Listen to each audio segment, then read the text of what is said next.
Lens की बेतहाशा इकसाम है हुँ, और मुख्तलिफ़ कंपनियों के हिसाब से मुख्तलिफ़ टेक्नोलॉजीज़ के हिसाब से लेंस की कई किस्में हैं जो इस वक्त मौजूद हैं। लेकिन अब जो लेंस हैं वो बहुत अच्छे हैं, आप कोई भी चूज़ कर सकते हैं। मेन जो चीज़ इसमें है वो है कॉस्ट। तो इसकी कॉस्ट जो है वो कई गुना ज़्यादा है जो मल्टीफोकल हैं या ट्राईफोकल हैं एज़ हुँ, कम्पेयर टू जो मोनोफोकल या सिंपल जो लेंस हैं। हीलिंग प्रोसेस जो है वो चंद दिन का होता है। और ये भी अगेन एक मिथ में यहाँ जो है वो बहुत हमें कॉमनली फेस करना पड़ता है कि लोगों का ख्याल ये होता है कि कई-कई हफ्ते या कई-कई महीने उन्हें अंधेरे में रहना है, बाहर नहीं निकलना है, ऐसा हुँ, कुछ भी नहीं है। आप अपनी सर्जरी करवाइए और उसके बाद चंद दिन के बाद as per instructions of your doctor आप ईज़िली मूव अराउंड कर सकते हैं, अपने रूटीन के काम स्टार्ट कर सकते हैं। कोई इसमें प्रॉब्लम नहीं होती है किसी किस्म की। हुँ। डायबिटीज़ ख़ास तौर के ऊपर आँख को डायरेक्टली इफ़ेक्ट करती है। आँख में सफ़ेद मोतिया एक कॉमन प्रॉब्लम है। कॉन्टैक्ट लेंस जो हैं चाहे वो नज़र वाले हों, हुँ। चाहे वो कलर्ड हों, इफ़ेक्ट सेम है। कलर्ड होने से या बग़ैर नंबर वाले लेंस होने से लेंस की जो आँख की हेल्थ पे असरात हैं, उनमें कोई फ़र्क नहीं आता है। राइट, अच्छा लेंस की भी टाइप होती है जो कैटरेक्ट में इस्तेमाल किया जाता है? देखें ये भी अगेन एक डाइवर्स टॉपिक है। इसमें लेंस की बेतहाशा इकसाम है हुँ, और मुख्तलिफ़ कंपनियों के हिसाब से मुख्तलिफ़ टेक्नोलॉजीज़ के हिसाब से लेंस की कई किस्में हैं जो इस वक्त मौजूद हैं। बट इसमें जो इम्पोर्टेंट चीज़ है वो ये है कि आप ये सोचिए, ये फ़ैसला कीजिए कि क्या आप दूर नज़दीक का इकट्ठा लेंस जो है वो हुँ, इम्प्लांट करवाना चाहते हैं या सिर्फ दूर का लेंस जो है वो इम्प्लांट करवाना चाहते हैं। जनरली अब दूर नज़दीक में भी अच्छे लेंसेज़ मौजूद हैं। पहले ये ज़रूर था कि कई लोगों को जो डबल फ़ोकस है उसके साथ एडजस्टमेंट में प्रॉब्लम आती थी। लेकिन अब जो लेंस हैं वो बहुत अच्छे हैं, आप कोई भी चूज़ कर सकते हैं। मेन जो चीज़ इसमें है वो है कॉस्ट। हुँ, पाकिस्तान में चूँकि हम इंश्योरेंस को फ़ॉलो नहीं करते हैं और ज़्यादातर लोग सेल्फ़ जो है फाइनेंशियल एस्पेक्ट है उसको सेल्फ़ स्पॉन्सर कर रहे होते हैं, तो उसमें फिर फाइनेंशियल एस्पेक्ट इम्पोर्टेंट हो जाता है। तो इसकी कॉस्ट जो है वो कई गुना ज़्यादा है जो मल्टीफोकल हैं या ट्राईफोकल हैं एज़ हुँ। कम्पेयर टू जो मोनोफोकल या सिंपल जो लेंस हैं।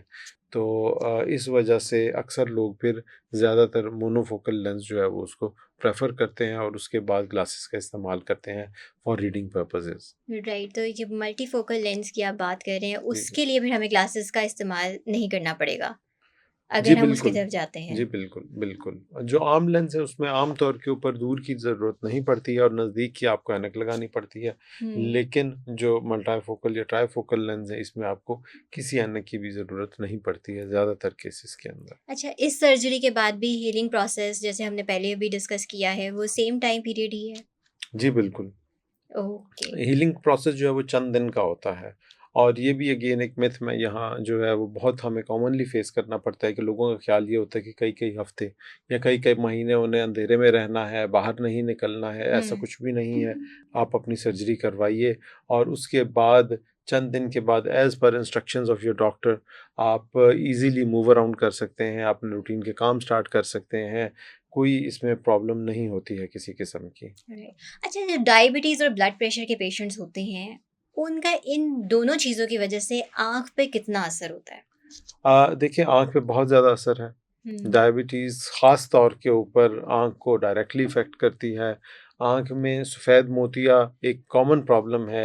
हमारे पास जितने भी सर्जरी के पेशेंट आते हैं जिनकी हम सर्जरी करते हैं, उनकी एक बहुत सिग्निफ़िकेंट मेजॉरिटी डायबिटिक होती है। यानी हुँ, कि बेसिकली उनको जो मोतिया बना है आँख में, वो शुगर की वजह से है। तो एक ये बीमारी और दूसरा आँख के पर्दे की बीमारी। हुँ। आँख में के पर्दे में लीकेज, ब्लड का आ जाना, इवन पर्दे का उखड़ जाना और कंप्लीट लॉस ऑफ विज़न। ये शुगर की वजह से हो सकते हैं अगर आप इसको टाइमली ट्रीट ना करें तो। राइट। अच्छा, कॉन्टैक्ट लेंसेज़ के हवाले से मैं आपसे कुछ जानना चाहूँगी क्योंकि हमें जी, अक्सर औक़ात लोगों के बहुत ज़्यादा कमेंट्स भी आते हैं जी, जी। कि लोग कॉन्टैक्ट लेंसेज़ का जब इस्तेमाल करते हैं, एक तो लेंसेज़ होते हैं ना जो आपने अपनी नज़र की वजह से आप यूज़ कर रहे हैं, जैसे आप कहीं बाहर जा रहे हैं, आप ग्लासेस नहीं लगा सकते तो आप जी, लेंस जी। इस्तेमाल कर लेते हैं। दूसरे आर्टिफ़िशियल लेंस होते हैं जो सिर्फ़ आप कह लें कि खूबसूरती के लिए जी, जी। ख़वातीन इस्तेमाल करती हैं।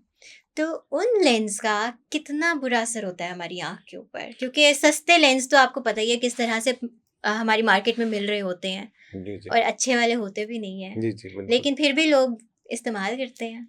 देखिए कॉन्टैक्ट लेंस जो हैं चाहे वो नज़र वाले हों, हुँ, चाहे वो कलर्ड हों, इफ़ेक्ट सेम है, कलर्ड होने से या बग़ैर नंबर वाले लेंस होने से लेंस की जो आँख की हेल्थ पे असरात हैं, उनमें कोई फ़र्क नहीं आता है, हुँ, पहली बात। हुँ। और यूजुअली हम अब बेसिकली अब ये बताते हैं अपने पेशेंट्स को कि कॉन्टैक्ट लेंस का इस्तेमाल तब शुरू हुआ था जब लोग ग्लासेस से छुटकारा चाहते थे, और हुँ, चूंकि उस हुँ। वक्त लेज़र की टेक्नोलॉजी अवेलेबल नहीं थी, तो ये उस वक्त की टेक्नोलॉजी है जो कि हमें ग्लासेस फ्री सोल्यूशन की तरफ लेके जाती है। यानी कि आपको ऐनक नहीं इस्तेमाल करनी पड़ेगी और आप कॉन्टैक्ट लेंस के ज़रिए ऐनक के बगैर अच्छा देख सकते हैं। उस वक़्त लेंस अच्छे होते थे, अच्छी कंपनियों के लेंसेज़ पाकिस्तान में अवेलेबल थे। अभी पाकिस्तान के अंदर ज़्यादातर जगहों के ऊपर जो लेंसेज़ अवेलेबल होते हैं, वो प्रॉपर डिस्ट्रीब्यूशन से नहीं आते हैं, जिसकी वजह से उनकी क्वालिटी को इंश्योर करना एक मुश्किल प्रोसेस है, और हमें हुँ। खुद भी नहीं पता होता अक्सर कि क्या ये लेंस जो है वो अच्छी क्वालिटी के हैं या नहीं है। और दूसरा जो प्रॉब्लम है वो इससे रिलेटेड कॉम्प्लिकेशंस का है, जो कि बहुत ज़्यादा सीरियस नौइयत की हो सकती हैं। आँख में इन्फेक्शन हो सकता है, एलर्जी हो सकती है आँख के हुँ। अंदर, और परमानेंट लॉस ऑफ विज़न भी हो सकता है अगर आपका जो लेंस है वो अच्छी क्वालिटी का नहीं है, या उसमें किसी किस्म की जो केयर है वो आपने प्रॉपर नहीं की है तो। तो इस वजह से जो कॉन्टैक्ट लेंस है, उनको अच्छे तरीके से आपने अपने मौलिद से डिस्कस करके कौन सी कंपनी का ले रहे हैं, कहाँ से ले रहे हैं, ये लाज़मी अपने मौलवी से आप डिस्कस कीजिए। अच्छा, जो लोग लेंस इस्तेमाल करते हैं, तो उनको कौन-कौन सी एहतियाती तदाबीर इख्तियार करनी चाहिए? देखिए, सबसे पहले तो हर लेंस के साथ एक इंस्ट्रक्शन मैनुअल होता है, जो ये बताता है कि ये लेंस कितने अरसे के लिए कारआमद है। हुँ। आपको वो चीज़ फ़ॉलो करनी चाहिए। फिर उसकी जो स्टोरेज का जो तरीका है, आपको उसको स्ट्रिक्टली फ़ॉलो करना चाहिए। हुँ। प्रॉपर जगह से लें। कॉन्टैक्ट लेंस की फ़िटिंग को चेक करने के लिए मुख्तलिफ़ टेस्ट होते हैं, और प्रॉपर तरीके से ये टेस्ट करके फिर उस लेंस का साइज़ आपके लिए फ़ाइनल किया जाता है। तो इस प्रोसेस में से गुज़रना और प्रॉपर लेंस के साइज़ का पहनना, ये बहुत ज़रूरी है। हुँ। इसके अलावा ओवरनाइट वियरिंग एक बहुत कॉमन मसला है, जो हम लोग अक्सर लेंस के फंक्शन से आए हैं, लेट हैं, थके हुए हैं, आप सो जाएँगे। हुँ। लेकिन उसकी वजह से बहुत सीरियस इन्फेक्शंस जो है अक्सर देखे गए हैं, क्योंकि आँख बंद रहती है, वो कॉन्टैक्ट लेंस वहीं रहता है, उसको ऑक्सीजन की सप्लाई भी प्रॉपर नहीं हो पाती है आँख में, तो उसकी वजह से अक्सर एलर्जी और इन्फेक्शन के सीरियस मसले देखने में आ सकते हैं।